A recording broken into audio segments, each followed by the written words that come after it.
Hello, আসসালামু আলাইকুম guys. পড়তে পড়তে হালকা একটু বিরক্ত লেগে উঠলো, তাই চিন্তা করলাম একটু বাইরে যেয়ে মাইন্ডটা রিল্যাক্স করে আসবো। তো আজকে স্কেলেটাল মাসেল নিয়ে একটা রিভিউ আর্টিকেল পড়লাম, যেখানে আছে বিভিন্ন ধরনের muscle related disease, muscular dystrophy, myopathy, sarcopenia.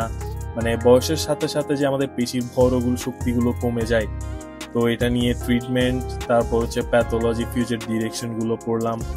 আসলে তখনই বুঝে যায় আল্লাহর রহমত না থাকলে যে আমাদের কারো পক্ষে কখনো চলা সম্ভব না। 11টা বেজে গেল।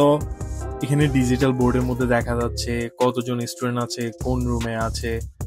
প্রায় 20 থেকে 25টা ক্যামেরা ক্রস করে আসার পরও আমাদের সিকিউরিটি কোনো শেষ নেই। ফেস স্ক্যান করে বের হয়ে গেলাম। আমার ডিটেলস সব তাদের সার্ভারে চলে যাবে, আমি কতক্ষণ বাইরে ছিলাম, কখন বাইরে বের হয়েছি, কখন এসেছি।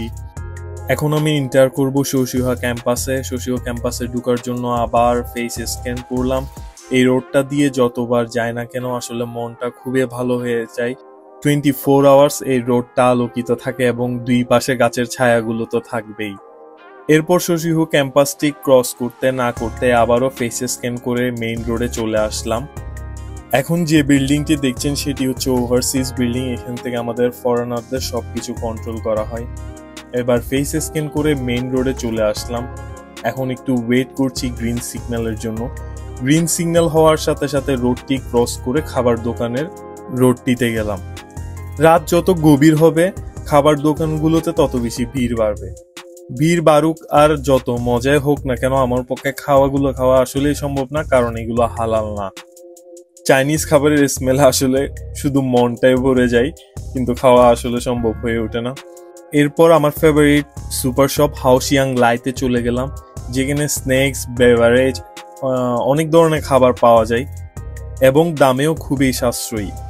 এই সুপার শপটাতে ঢুকলে যেন মনটা ভালো হয়ে যায়। সব colourful, colouring chips, chocolate, beverage, বিভিন্ন ধরনের খাবার আর খাবার। তো হাওশিয়াং লাইতে একটি নিউ ফ্লেভারের পপকর্ন চিপস ছিল, সেটি আজকে ট্রাই করার জন্য এলাম। চিপসটা নিলাম এবং সাথে একটি লাটে কফি নিলাম। আর কফিতে ক্যাফেইন থাকার কারণে এটি হালকা আমাকে একটু বুস্ট করবে। আর কফি খেলে হচ্ছে সেরোটোনিন রিলিজ করে, যেটা হচ্ছে আপনার স্ট্রেস ও এনজাইটিও কমাবে।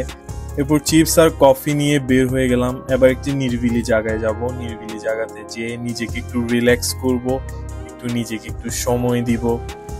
আসলে রাতে ক্রিস্পি চিপস আর কফির যে কম্বিনেশনটা আছে ওটা আসলেই ভালো লাগে, একটু মুডটা একটু ভালো হয়ে যায়। এখন যে রাস্তাটা দিয়ে এসেছি আবার সেই রাস্তাটা দিয়ে ব্যাক করব। কোনো একটি নিস্তব্ধ জায়গা খুঁজে বের করব, যেখানে বসে একটু নিজেকে সময় দেওয়া যাবে। গ্রাউন্ডের পাশে একটি স্ট্যাচু আছে, স্ট্যাচুর ওখানে একটু বসবো, বসে একটু নিজেকে রিল্যাক্স করব, নিজেকে একটু সময় দিব। চিপসের ক্রাঞ্চ শব্দ আর কফি, এই ছোট মুহূর্তগুলোই তো জীবনের আসল স্বাদ। জীবনের এই ব্যস্ত সময়গুলোর মাঝে কখনো কখনো নিজের জন্য একটু সময় বের করে নেওয়া জরুরি। সারাদিন পড়াশোনা, কাজ আর চারপাশে অগণিত শব্দের ভিড়ে আমরা হয়তো ভুলে যাই নিজের সাথে কথা বলাটা কতটুকু দরকার। তাই আজ রাতে ঠিক করলাম আমি নিজেকে একটু সময় দেব।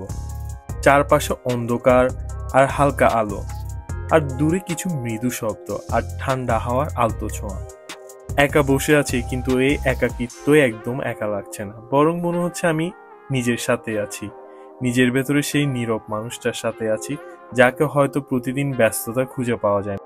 নিজেকে নিয়ে চিন্তা করতে করতে আবারও ডর্মে আসার সময় হয়ে গেল। ফেস স্ক্যান করতে মনিটরে শো করলো কতক্ষণ বাইরে ছিলাম। অলমোস্ট 40 মিনিট হচ্ছে বাইরে ছিলাম।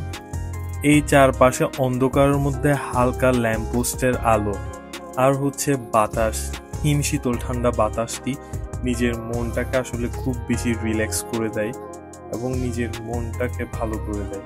ডরমেটরিতে ঢুকতে না ঢুকতেই এই ক্যামেরাগুলো যেন আমাকে পাহারা দেওয়ার জন্য দাঁড়িয়ে থাকে।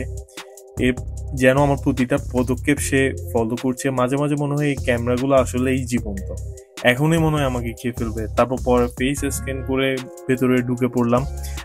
লাইটগুলো সেন্সর যুক্ত হয়, আমি আসার সাথে সাথে জ্বলে উঠলো। তারপর একটু দৌড়ে আওয়াজ করে পুরো ফ্লোরের লাইট সবগুলো জ্বালিয়ে দিলাম। এবার একটু লিফটের জন্য অপেক্ষা করলাম, আবারও যে পড়তে বসতে হবে।